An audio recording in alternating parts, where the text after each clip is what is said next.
Hi, Mark. It's Brian. Can you hear me okay? Hi, Brian. Yeah, I hear you very good. Fantastic. Happy to hear that. So, Uh, I, so for the meeting, I'm doing like a presentation for the Neurotech X, and then I talk a little bit about the Zurich community, and then we kind of plan to break out into introduction session. perfect. That sounds great. Very excited. I will pass the host controls over to you now Mm-hmm.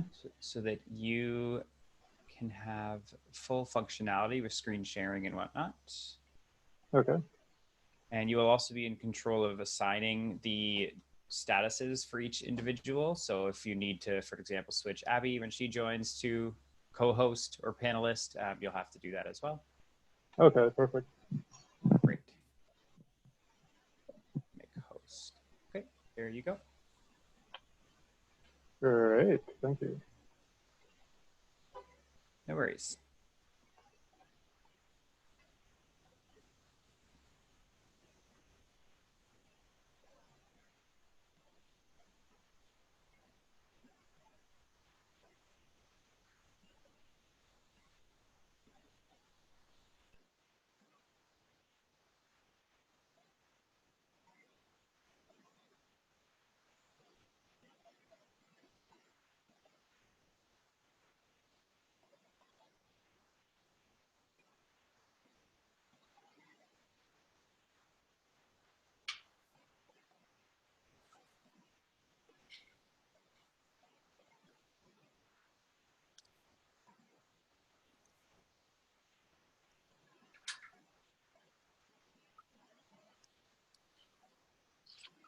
Hi, Addie.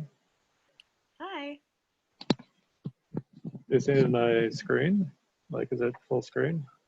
Um, yeah. And then I can see your face in the corner as well. Perfect. Did you see that the link in the meetup doesn't work? No, it doesn't work. Really? Simon just sent that to the group chat. Uh, Hi, Abby. It's Brian here. You can hear me? Great. I'm happy to also on my end try and troubleshoot why the link is not working. We do have participants on the call, so it seems that they're able to access the call through some link. So if we can get kind of more specifics on what issue that individual is experiencing, it might help for us to troubleshoot. That is a great suggestion. Great, thank you. I see some comments here as well from the attendees. Thank you to everyone joining, that they were able to use the link from Gmail via Meetup.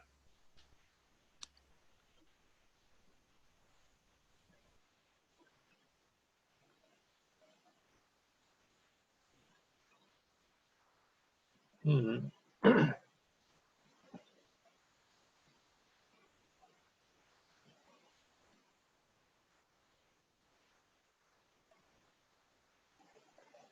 But I think he was just trying to sign up right now.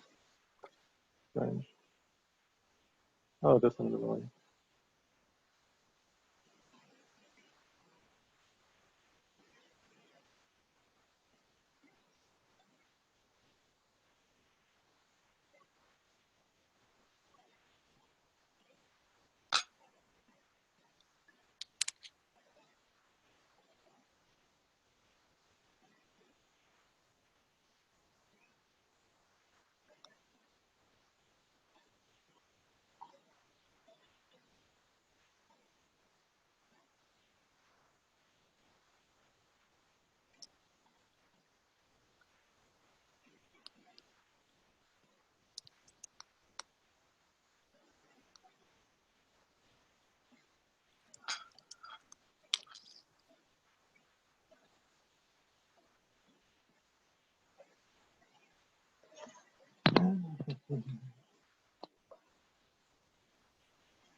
Abby and Mark, are you okay if with me sharing the attendee Zoom link on our Slack as well?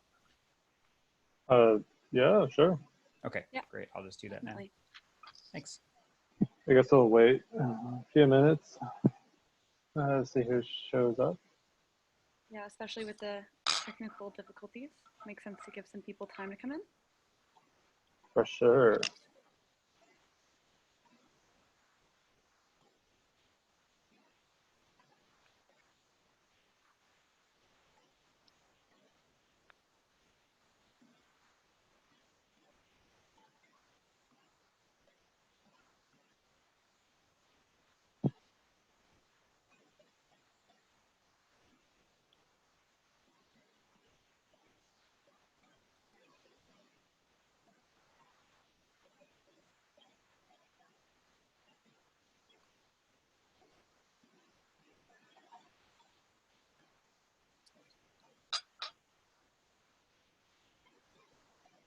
Okay, Simon's in. Perfect. I just shared the link I shared to Simon in the Slack channel. So just to make sure everyone can get in.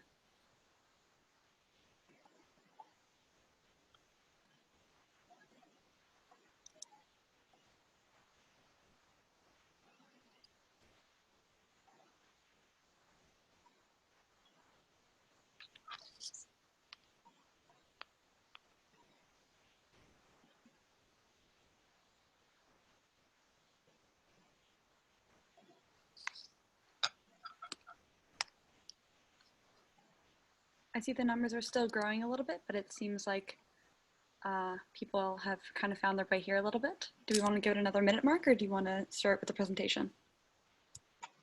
Yeah, I think we can start in a second.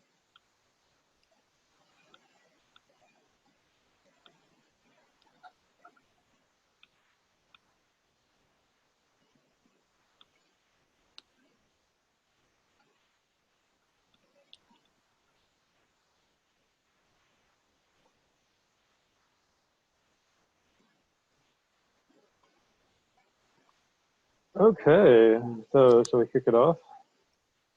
Sounds wonderful. So, welcome everyone. My name is Mark Milikovich. I'm an application engineer working in neurotechnology in Zurich, and I'm joined by my co-host, Abby Holland. So hi, I'm Abby Holland. I'm also living in Zurich, and I'm working as a research engineer here at the same company as Mark. So we're actually in the same office. We're just in different rooms right now. Fun fact. But in the future, our presentation system should allow everyone to be in the same room. So for this evening, we're going to have a presentation. I want to introduce the NeuroTech X concept to everybody.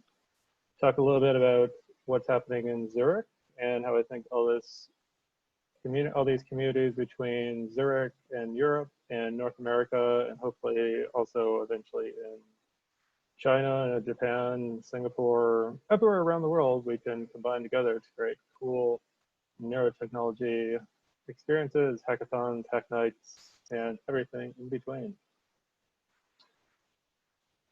And after that, we want to jump into just like an introductory session where we can go around, people can jump in, talk a bit about what they're doing. Because the goal here is to really have a kickoff and to sort of set the foundations for the next events in Zurich and all the amazing things that we want to have planned for you over the next couple of months. So let me kick it off with a presentation.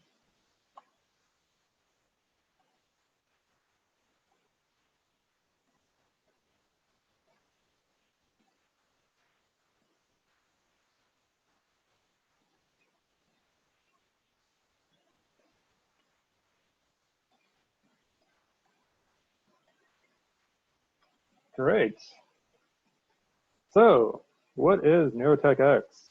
This is an international neurotechnology network coming from Canada and North America, and now it's slowly making its way over into Europe. So the NeuroTechX, it's really an international community. And what we're focused on is advancing neurotechnology at all different levels, from hackers to researchers to companies, small companies, large companies, and everyone in between. It's really, the idea is really to share what neurotechnology is, to help enable neurotechnology to expand, to learn from one another, and I would say to build a better world at the end of the day. So how does this happen? So we have the community, there's a global community, and then there are the local communities. And this is the kickoff for the local Zurich community. But until we have one in Geneva, it's basically Neurotech for Switzerland. So in the community aspect, we want to bring in, anyone who's interested in neurotechnology, also people who fear neurotechnology, so we can get both points of view because we enjoy diversity at all levels. Education is also a really big part of this. So we don't want to think of neurotechnology as just something that's only regulated to research institutions or to large companies, but something that everyone can participate in. Everyone can build a BCI if they want to. They can interpret their brain signals if they want to, or interpret the brain signals of other people if they're given permission to. And hopefully by bringing together these different levels, research, innovation, entrepreneurship, learning, hacking, we can lead to better innovation in the neurotech space. And at the end of the day, it's about like inspiring one another and building together, building a cool world together. So we hope that through your involvement in this, you'll have all the opportunities that you desire to build a better world, or whatever world you want to build. So this is in some ways inspired by movements that have happened in the past with technology, right? When we had the computer revolution, it was also starting from a very hacker-oriented ethos. And there was a large company like IBM, and then there were small upstarts like Apple and Windows, which eventually have changed the world in many positive ways.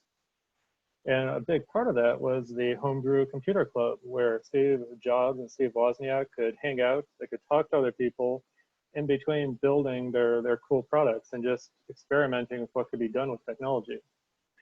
And so we wanted to essentially take this and now globalize it and give everyone, the ability to hack around on their own hardware, hack around on their own brains, and share information, share learning, so we can build better technologies for all of us in the world. So what does Neurotech do? There are a few initiatives, and there are different ways to communicate. So we have a Slack channel, which is pretty easy to join. We'll send the link around afterwards. So no matter where you are in the world, as long as you have an internet connection, you can get on the Slack, you can learn from other people. We're like really open on the Slack. You can talk to anybody about anything neurotech related. You can get information about data sets to work with. And there's also great information about open education initiatives like the NeuroMatch Academy, which Abby took part in. And she learned how to do ICA and PCA on like fMRI data, which was amazing. And it's also a way for chapters to talk amongst themselves, but then also to share with other people.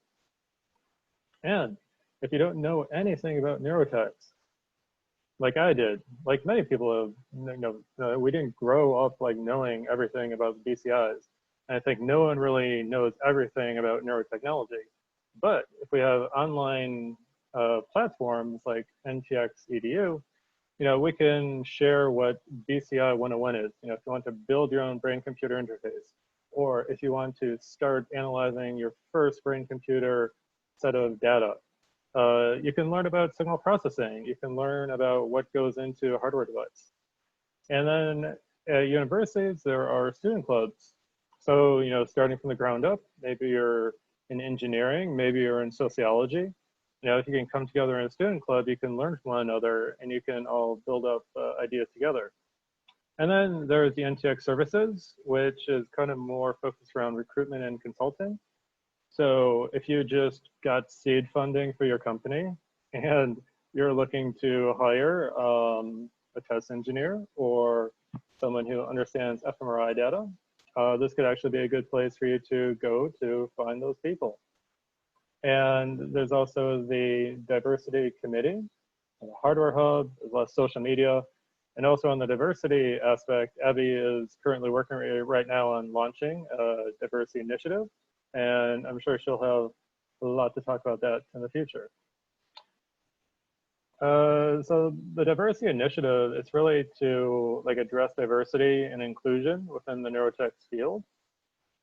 You know, when I kicked off the presentation, I was talking about inclusion, how it shouldn't matter, you know, what country you came from or what school you went to or how much money you have in the bank. Like neurotech is something for everyone to enjoy and to take ownership of and to build with in the world.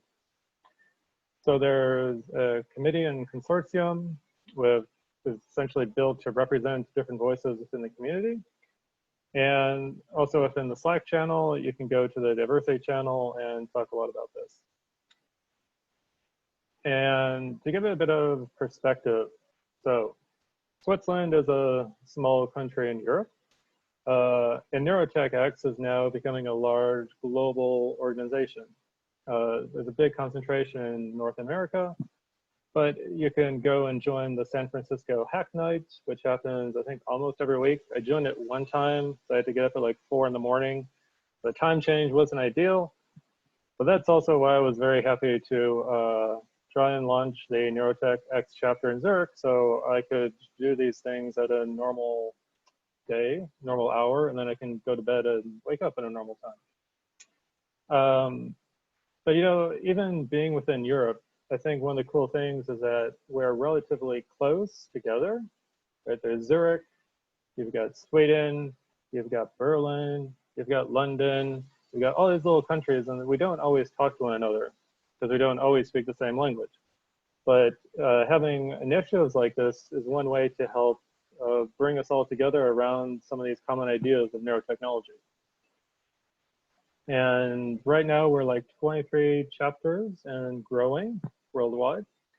So it's really a huge community to learn from and to work within.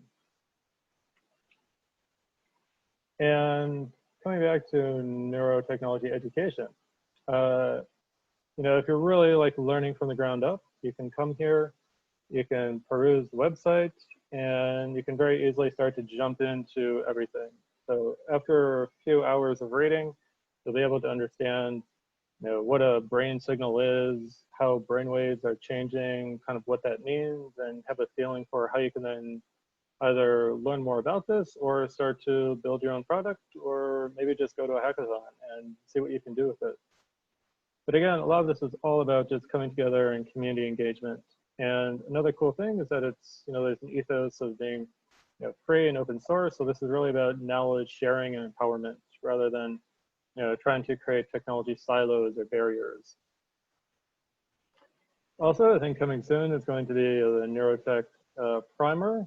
And, you know, these beginner's guides to neurotechnology are things that people can, you know, take at all levels, you know, irrespective of age, or, you know, if you feel like you're not a computer person or you feel like you're not part of this community, it's something you can easily jump into.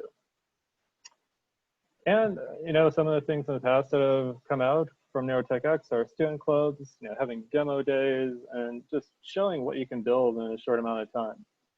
So we basically wanted to build a lot of this stuff in Switzerland and see what we can do with the community over here.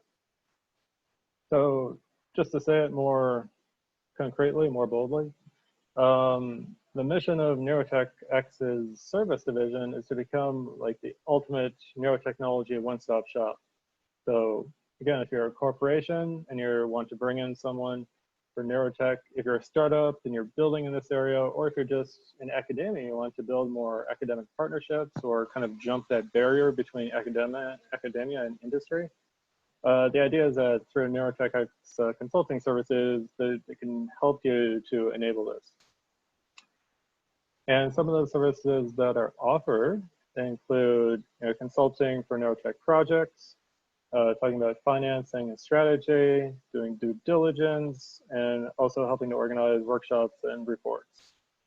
And additionally, and one thing that's very interesting for anyone who wants to jump into this field is the job board. So it can be very difficult and nearly impossible to find a, you know, a cool job in neurotechnology. But if you're someone like Abby, who just flew over from Canada to join a company in Zurich, it's totally possible through NeuroTechX. We've been hiring actually now 2 people basically through the NeuroTechX connection.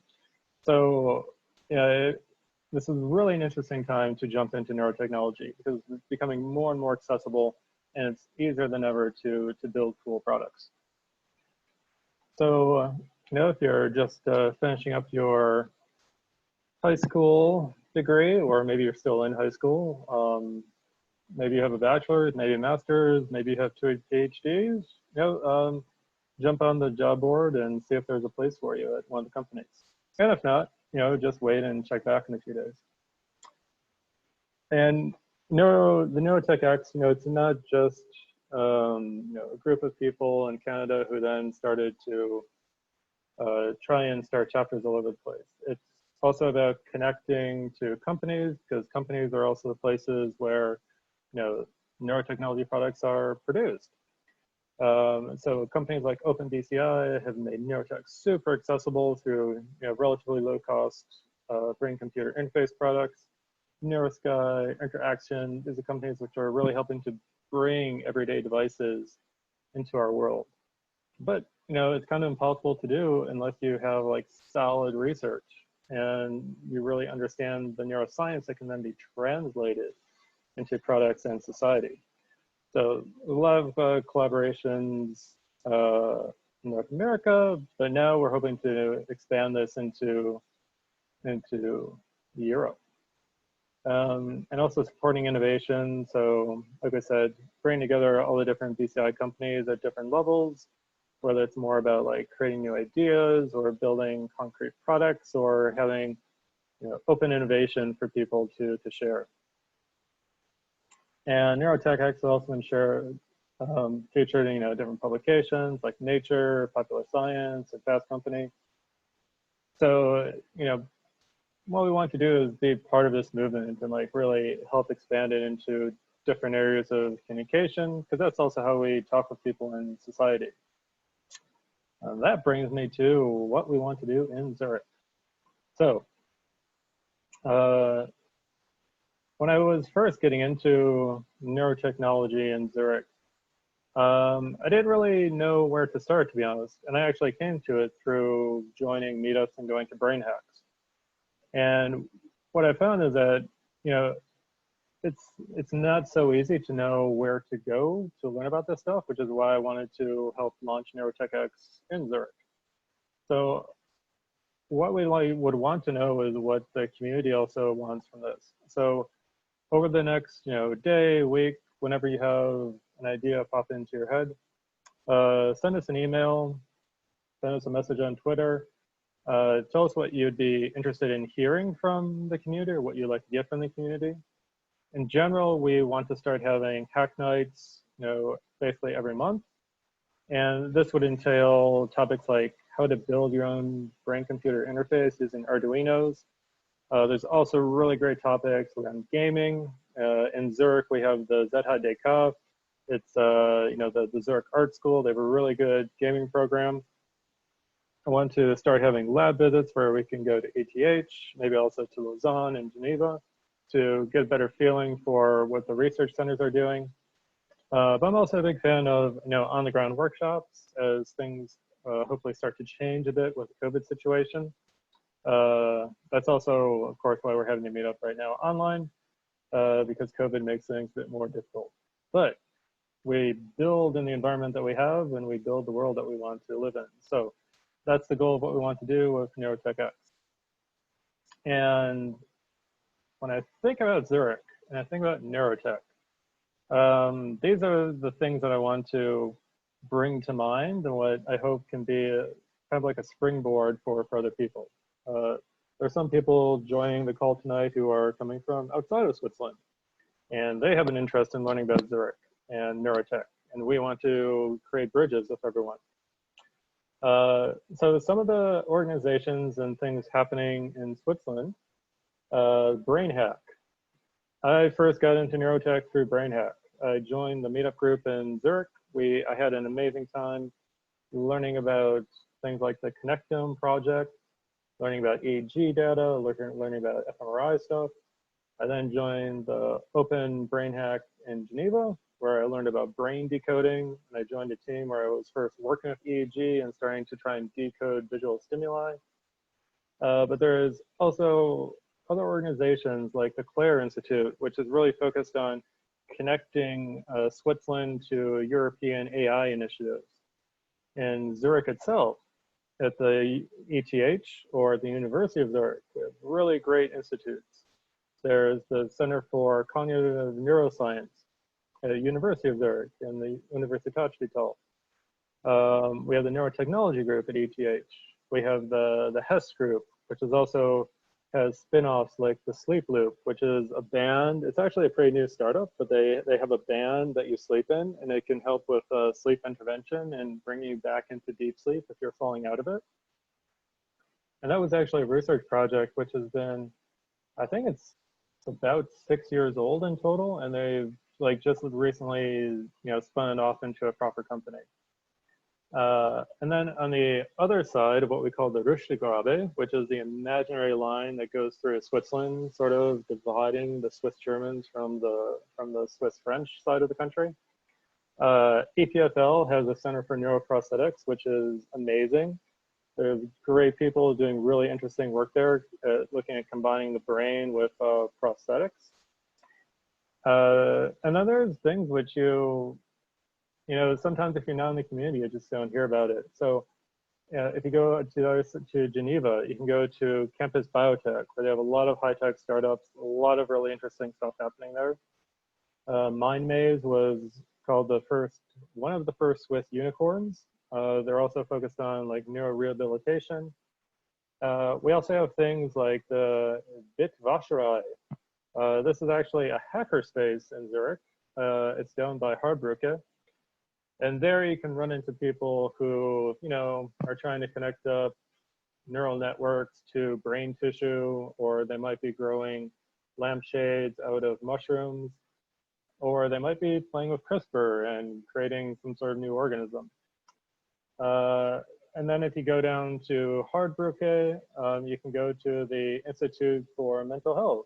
We actually have a lot of neuroscience, what you would call more, centers for people who have phobia, and they need to train their phobia to get over it by using virtual reality, for example, or you're using brain training to improve different parts of your mental state. These are things that you just never really hear about, and I want to have a platform where you do know about them. Also, Hacteria.org. It's also more of the biohacker place. Also, I would say more based around Lausanne. And then you have other spin-offs from ETH like Hokama, which is over in Schwarzenbach, very close to Zurich. They create they essentially create robots which would help you after you have a stroke. So there's a lot of topics of retraining the brain, retraining how your muscles are interacting with the world. So I guess what I wanted to get across here is that there's this amazing world of neurotechnology in Zurich. And we want to share this with the rest of Europe and North America and South America and Japan, China, and Saudi Arabia, Afghanistan, Mongolia, pretty much everywhere. Because I think as we build more bridges, we create a better platform, a better world for ourselves. And yeah, so that was my introduction to NeuroTechX.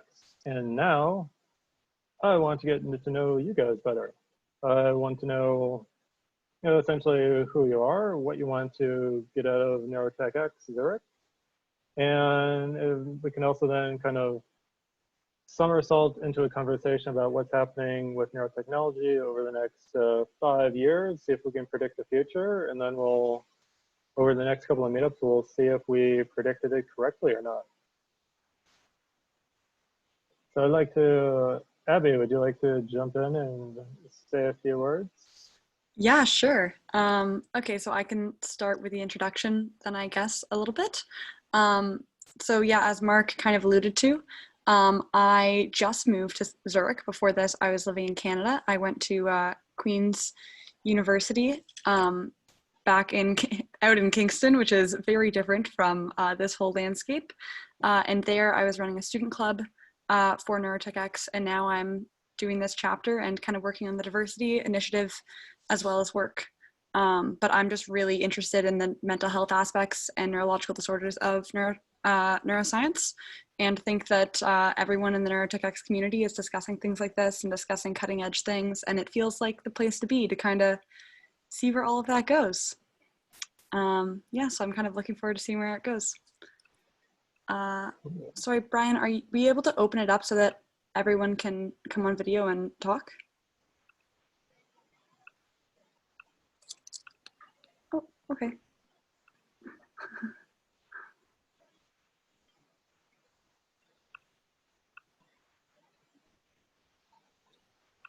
Sorry guys, just having a little bit of technical difficulties.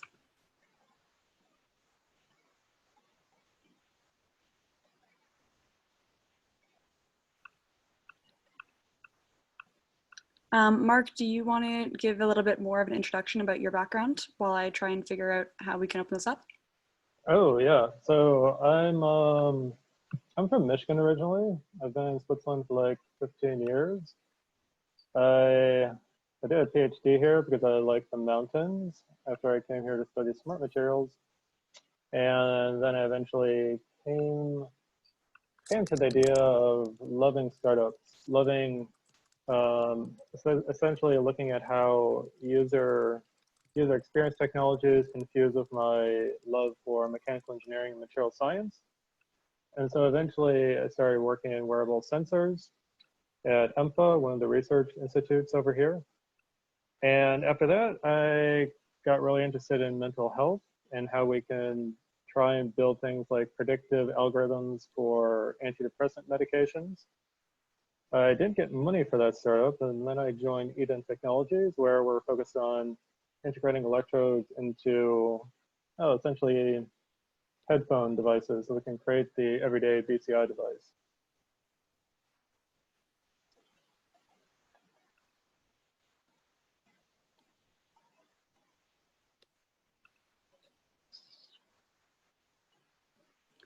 Great introduction. Sorry, I'm just still trying to play around with how I can. I think I figured it out. Anyone who wants to give an introduction, please put up your hand, please.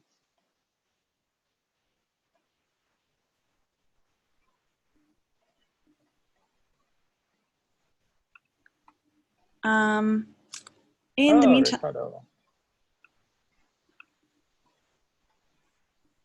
Okay. Hi, Ricardo.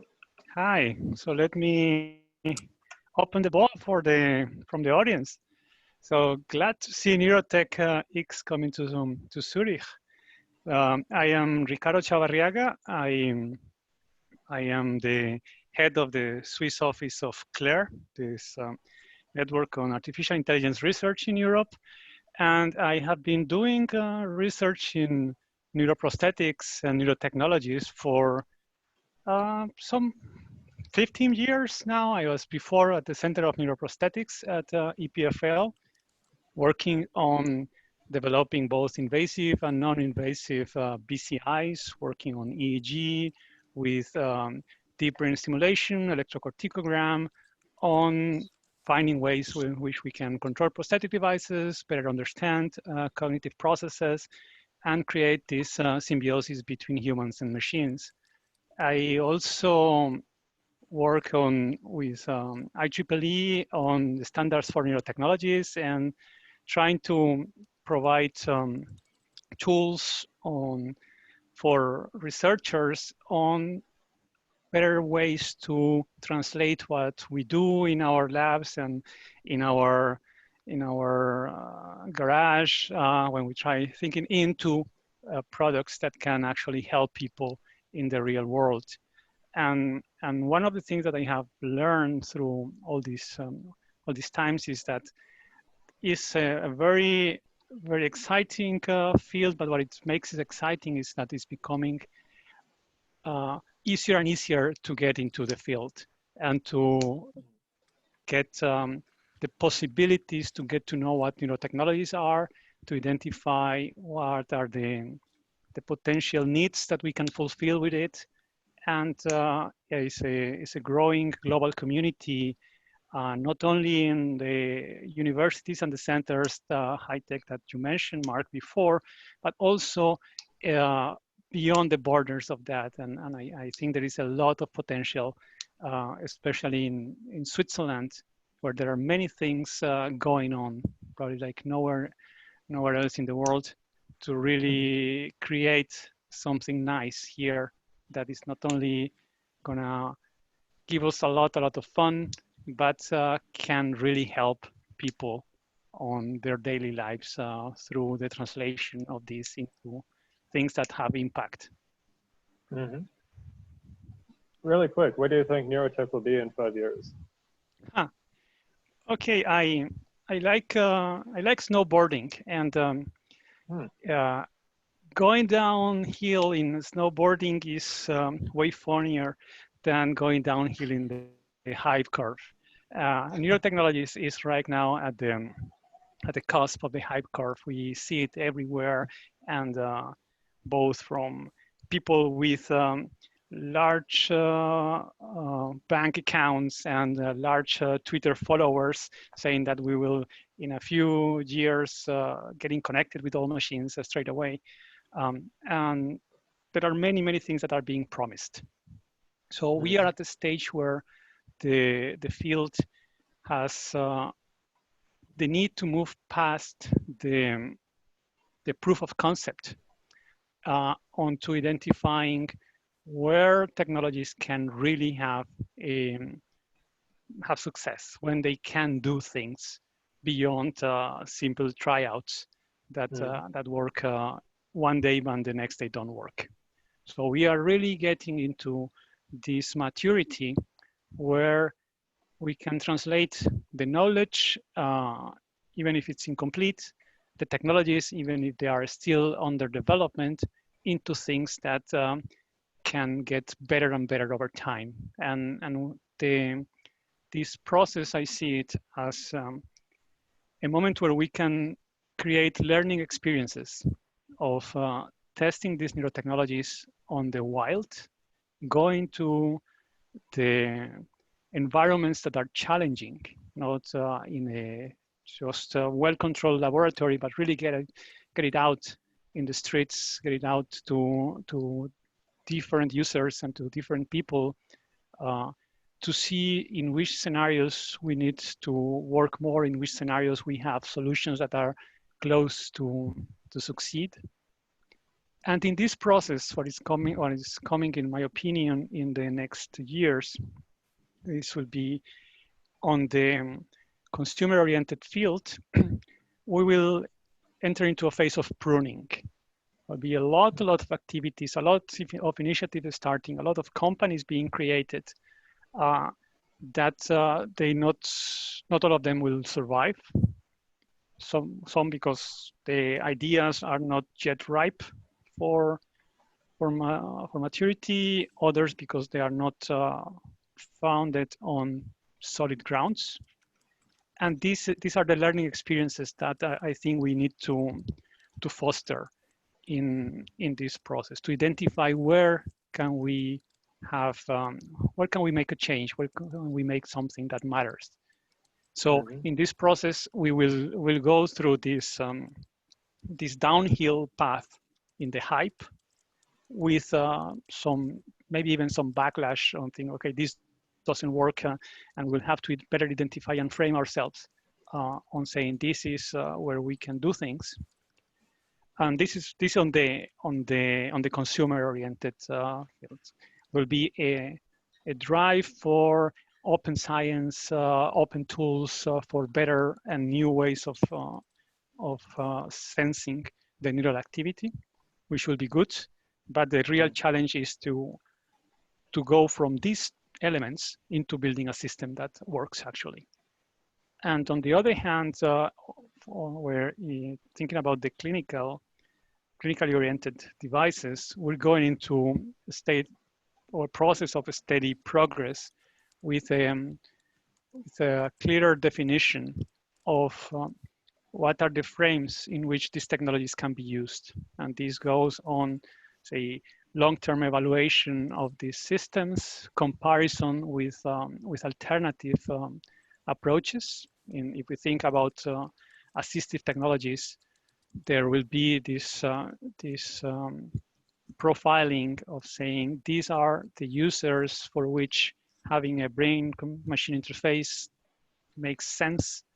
These are the users for which is too much overhead or too much risk, and they can be better served with a different technology. So this will be another path of learning. Say, what are the populations in which we can really make the best of these technologies? And last but not least, we will see these neurotechnologies as part of a larger ecosystem of technology-driven devices. So in our discussions in other groups, we characterize neurotechnologies as systems of systems. We have an integration of advanced materials to have better sensors, for instance, better electronics for the signal adequation, better algorithms for the signal processing, better devices for actuation, be it robots, VR devices. So, and all of these interconnected, so we start to have cloud-based computing and services for neurotechnologies. We'll start to have interactions with smart devices through Internet of Things. So the advances in neurotechnologies will be really intertwined with the advances in these other emerging technologies. And this is one of the most exciting things, because there are many, many things that are coming in parallel every day, very exciting technologies. And so the opportunities are huge. And a community like that, where we can build the entropy necessary and heat the matter, so that we can look at spots that haven't been explored and bring views from people that can have a fresh take on where to push this. I think this we can make a very nice environment to nurture those ideas. Mm-hmm. Yeah, looking forward to that future. Yeah, You have to build it. That's a really wonderful description and potential future site. I really love that. Yeah, thank you so much for sharing. That's wonderful. I see Daniel also has a comment. If you want to come in and introduce yourself, that'd be wonderful. Hi, Daniel.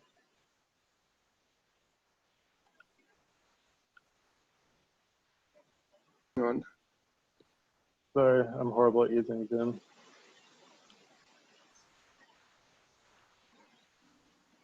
Hello, everyone. Hi, Daniel. Of course, I'm not calling in from Zurich. I'm calling in from Denmark and Sweden as sort of, I guess you could say, a little bit of a lurker, because of course we would like to eventually create a Neurotech X in Malmo as well. But I think that as a sort of pan-European effort, I think it's nice to be able to connect and collaborate across more channels. My interests are sort of more multimodal, and not necessarily so related to neurotechnology, but also other types of technology that track people and help people improve their lives. And if I was thinking about a future, I was kind of thinking about ingestibles, in the sense that you could take a pill, in a sense, monitor your body, but then it also would leave your body, so that you'd have some control over when and what you wanted to do. Although I don't see it as sort of the immediate or a bright future, but as maybe more of a fun future. So I also work part of the time for Malmo University in the Department of Computer Science. as well. So it's also a little bit more on the academic side of things. But I wanted to show the European support to say that, we should have NeuroTechX, more of a force in Europe, because there's lots of things happening, as Mark pointed out, in terms of clusters of technology centers spread out in Europe and other parts of the world. So I hope we can contribute to that as well. So That's wonderful. Definitely. Yeah, that's wonderful. We have both in Malmo and Copenhagen, there are sort of emerging neurotech communities. The one in Malmo is called MindLab Space, or Quantum Thinkers. And then in Copenhagen, of course, we have iMotions, the company, and Copenhagen University, and some other startups, or in full-fledged companies as well.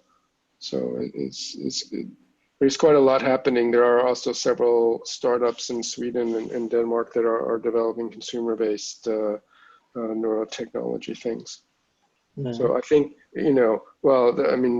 the three North Americans are speaking at the moment, and maybe more, that, there's also, an opportunity for Europe to, also, contribute to this in other parts of the world, so that, we're all represented. And just to follow up what Mark said, the path to the future is through collaboration and through research and through development of new technologies. So I think it's a great effort. I'm happy to kind of lurk on the edge. So thanks. Nice meeting everyone. Thank you. Great to have you here. I'd like to bring in Alex. Hello. Hi, Alex. Hello. I'm really excited to be here, to be a part of this event. So I'm Alex. I'm from Brazil. I'm living in Zurich now. And I'm an independent researcher. I'm researching as a volunteer for a laboratory in Brazil at Unicamp, the university that I graduated in biomedical physics. And I've been working with NIRS and fMRI, a graph theory network, a complex network, machine learning. Awesome. I mean, NIRS is a really interesting technology, but I'm always wondering about this idea of like a more mobile fMRI or NIRS setup, and how that could be. Do you think something like that is coming, or at what point? Yeah, the problem with NIRS is that it don't have such deep the spatial resolution, but has a really, really nice temporal resolution. And we are doing studies that can show that both the bold response and the NIRS response is really similar. So to the cortex, we could use NIRS instead of fMRI, which is really cheaper and easier to the doctors to have in their room, and could be really helpful to clinical and to the study part, the research part. Mm-hmm. And how do you, like for NIRS, how do you see this as like a companion to EEG or to fMRI? Like, how do you normally conceptualize it in the research process?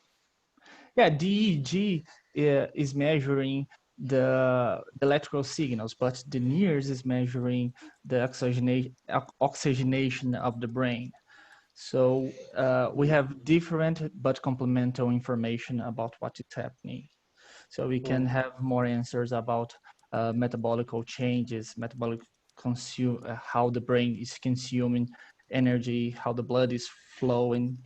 And with fMRI, these three tools can really paint a really good picture of how the brain is working and and more to understand it. Mm. So sorry, I'm really shy. Oh, no worries. No, I think I've seen also some recent startups that are also focused on trying to bring the cost of MRI down to about 50,000 per device. And the idea is that you could eventually actually bring an MRI into a general practitioner setting.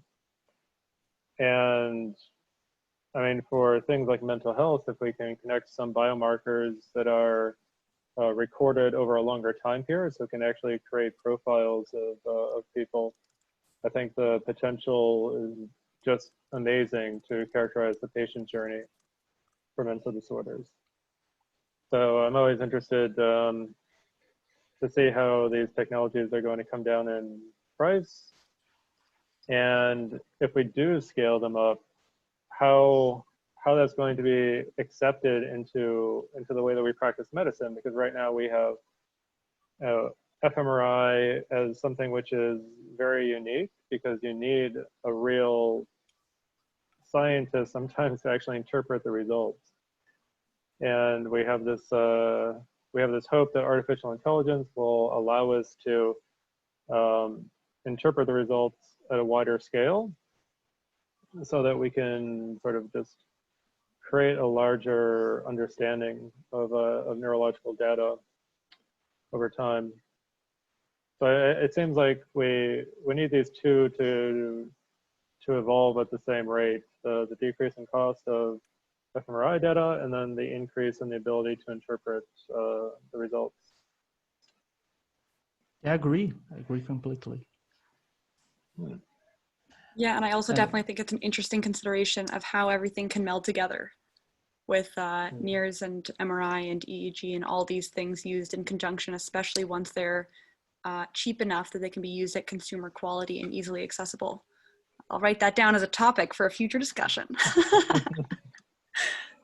And with good programs also. We need neurotechnology to and engineers to create a good programs. We can interpret the signals. One thing that is really missing in the NIRS community is good techniques and good softwares to clean the data, so we can really interpret it, what we are seeing. So, but what's the primary challenge for cleaning the data? Is it just like very noisy? Because I've never worked with it before. Yeah, we have motion noise, a lot of motion noise. Oh, yeah. And we have NIRS collects all the information from the cortex, from the skin, and for bones, for all the vessels before the brain. So we have to isolate only the cortex. And we have to do this by regression. And we sort of come up with some techniques to do that, but we need more softwares that can do standardized procedures. Right now, each scientist basically do its own protocol of analyzing the data. Yeah, I saw the problem also with EEG when we were starting to build our pipeline and trying to find just a standardized EEG analysis approach.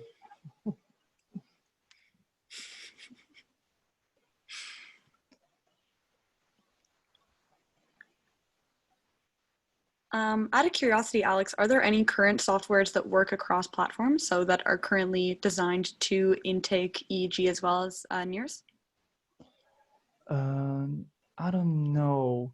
We use a lot of MATLAB, so we add softwares we add scripts to this platform, but I don't know if there is EEG plus NIRS software. In the research that I do with fMRI and NIRS, Python and MATLAB, but with my own scripts. And so why do you use MATLAB instead of Python, just out of curiosity? The community of NIRS likes MATLAB. I don't know why. And we have a lot of softwares built to answer specific problems in MATLAB, but they are trying to move it out to Python, but it's a slow process. Yeah, I'm trying to establish a lot of processes in Python for EEG myself. Some 2.4 for MATLAB license. Maybe because the fMRI community have so many things in MATLAB also. So they use the same idea.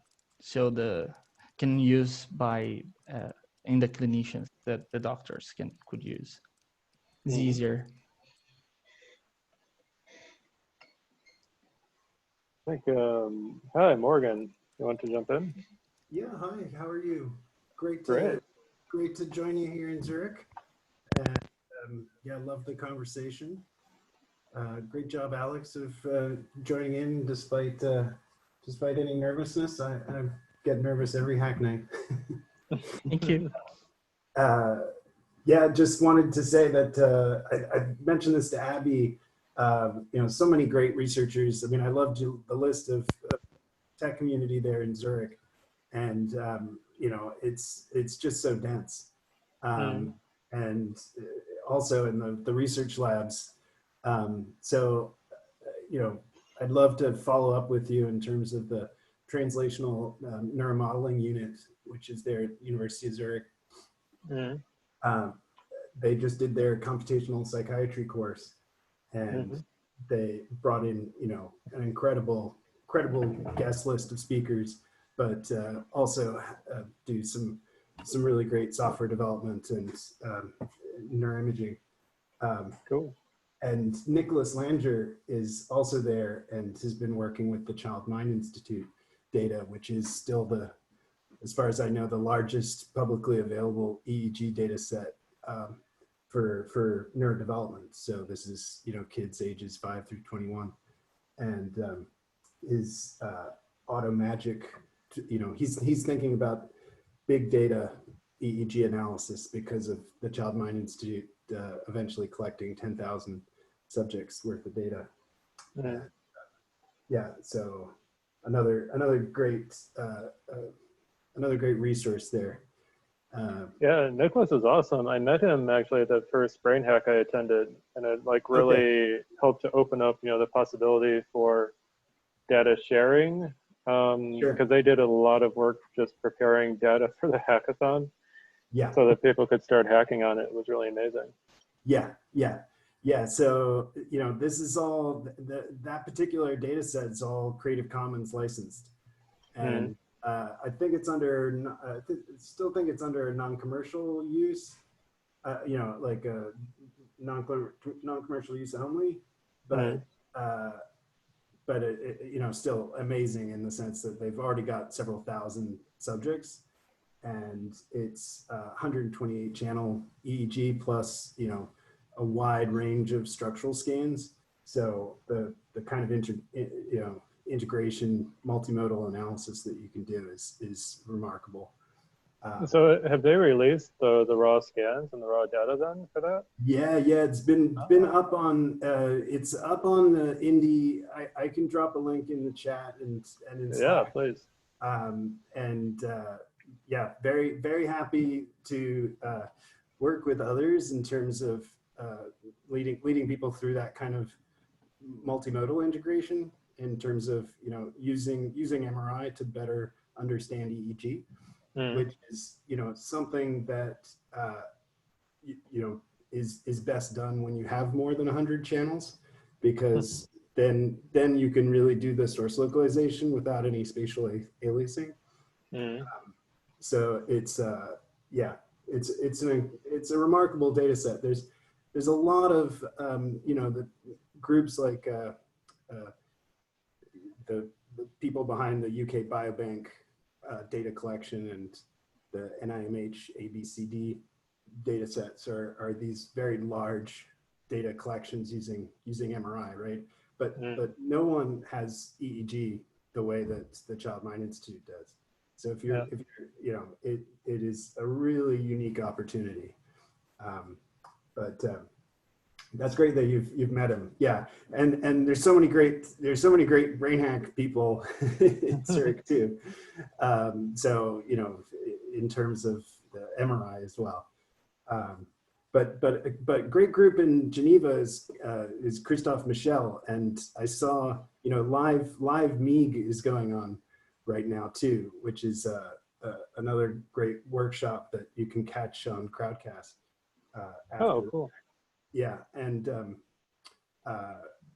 yeah, Christophe Michel's group has develops tools that are he's been a long time EGI user, which if you can see the EEG system I've got in my picture there. That's an old EGI system actually using those are carbon fiber leads actually. Oh, sweet. Yeah. Yeah, they didn't end up using them except for this marketing shot,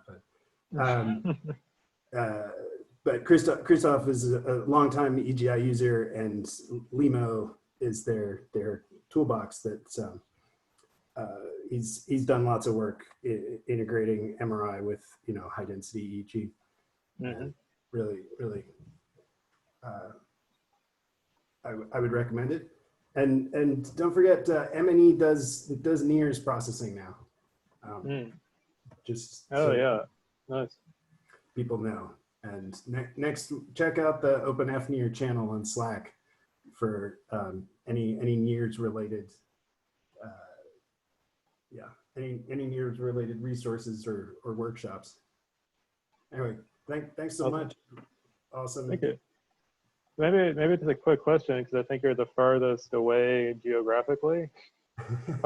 What should we do in Zurich? How should we create some bridges with you guys?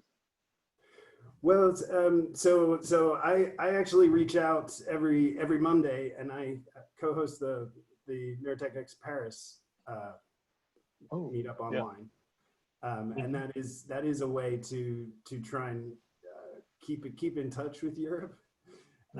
We record all our hack nights, so that, you know, we realize that people can't. We're an unfortunate time zone, and, you know, I still think that the real heroes are all the people on the East Coast that stay up until midnight to be a part of hack night. But yeah, we try and record them, and, you know, if anybody can record, or if they're comfortable recording, we would love to be able to catch, you know, for us it's easy to catch your evenings. So I appreciate it when people do evenings. Yeah. Cool. Yeah, I think some of the other stuff I want to do in the future is, like, you know, intro to how to do an MRI, like do MRI analysis with deep learning. Sure. Take all the information I learned from my Udacity course. Okay. Yeah. So, and these should be available online. This particular conference is a paid registration, but hopefully a lot of the talks and maybe the workshops for MICI, which is just finishing up, is where to get the state of the art in that kind of, you know, MRI processing, deep learning. There's, you know, it's maybe a bit more structural focused than, say, you know, human brain mapping for fMRI. But at the same time, great place to learn, you know, to get into the details of, you know, PyTorch and TensorFlow implementations and new architectures.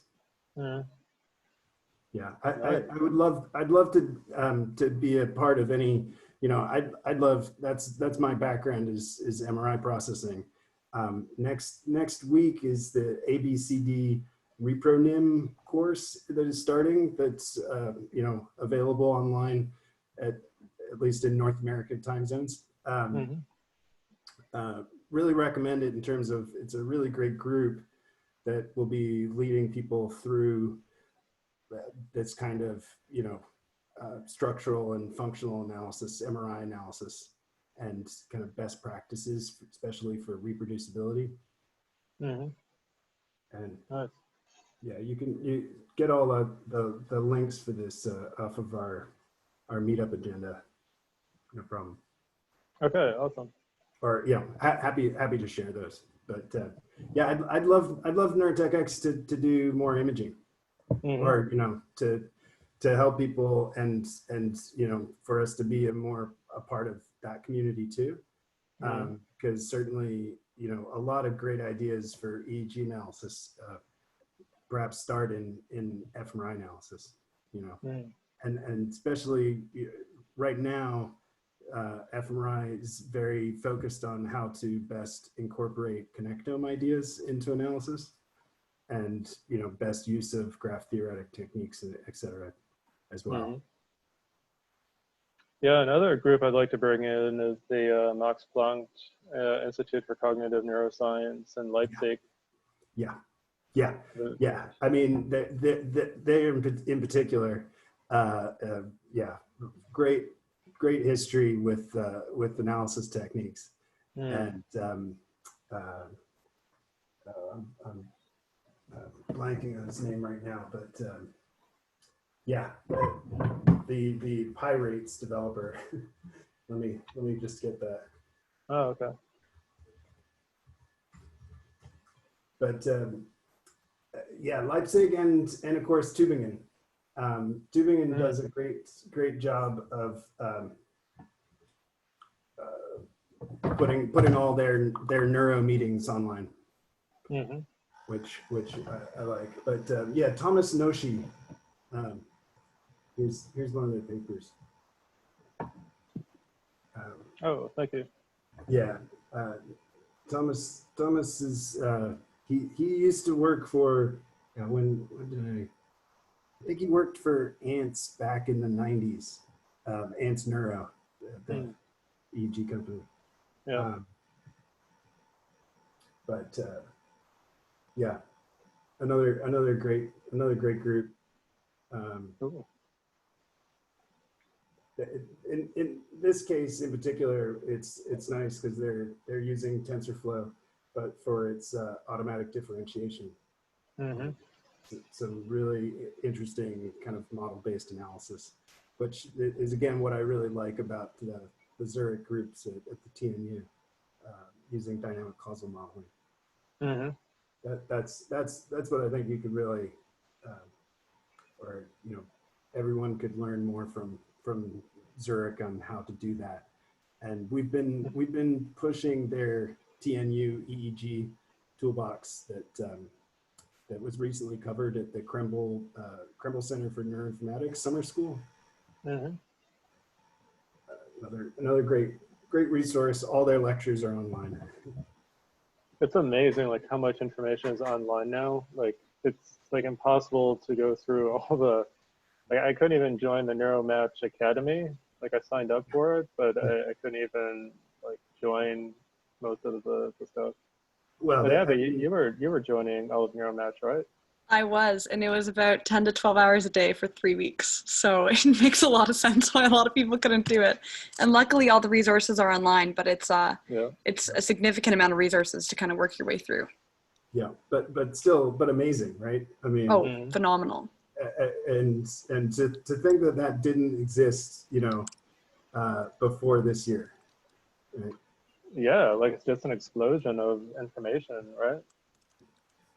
But I mean, and just the way it's like, really changed the community is I mean, it really does, despite all the things we have to be, kind of depressed about this year. The way in which it's kind of changed the online community is, I think, a really positive note. And Definitely. Yeah, I think even every single one of these events I've been at, there's been people asking for resources because they've just started to get into the field with everything moving online and COVID. And there's so many resources that people can work through that they're almost overwhelmed by it and are trying to figure out which ones to look through. And it's amazing that that's where we've come to, because that is such a huge step up from where we even were like 3 or 4 years ago.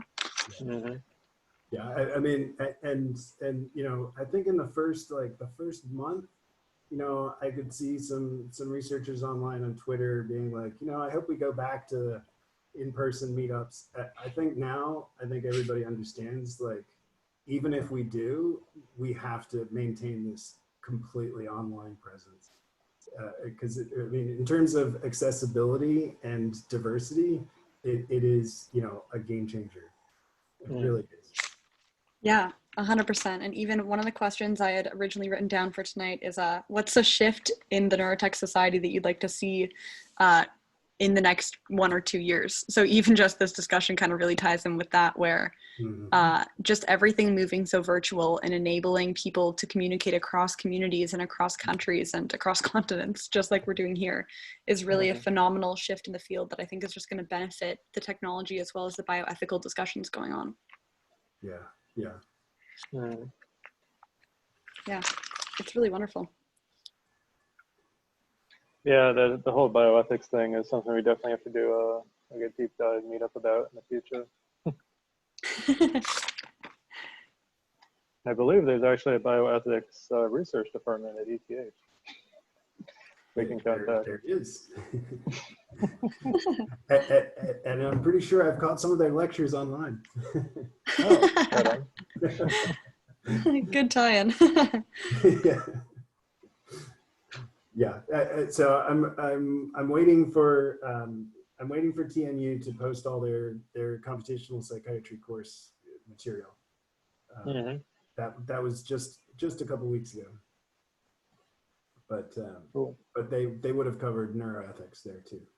I'll definitely have to go check that out then. Great.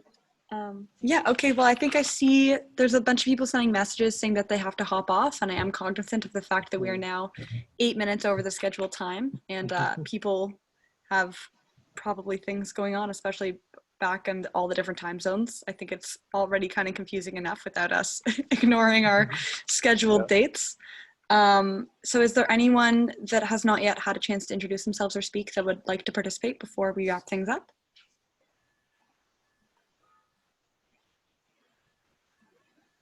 Okay. I don't believe so. That sounds Abby, good. would you do the honors of the closing? Yeah, I would love to. Thanks, Mark.